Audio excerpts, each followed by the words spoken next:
Un an déjà que nous avons créé cette banque de l'innovation qui finance les entreprises innovantes du territoire. Beaucoup de projets rencontrés. Au total, déjà une centaine de clients à l'issue de cette première année, 50 projets financiers, 8 millions d'euros de réalisés et chaque jour des nouvelles choses à apprendre avec ces jeunes entreprises innovantes. C'est vraiment enthousiasmant. Les startups du village, ici, au village de l'innovation du Crédit Agricole, Toulouse 31, quand on a créé ce village, nous ont dit il manque une chose, c'est le fait d'avoir une banque.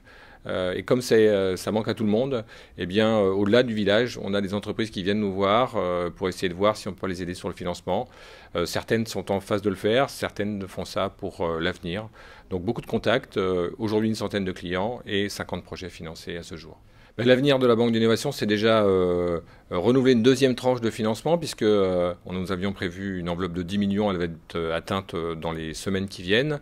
Donc moi, j'ai proposé au conseil d'administration du Crédit Agricole Toulouse 31 de renouveler une nouvelle enveloppe de 10 millions d'euros pour cette banque, pour essayer de servir tous les besoins qui sont exprimés par ces startups du village ou d'ailleurs, puisqu'on finance les entreprises innovantes du village, mais aussi celles qui sont à l'extérieur, puisque notre vocation, c'est de servir l'ensemble du territoire concernant les entreprises innovantes, mais concernant les entreprises tout court d'ailleurs.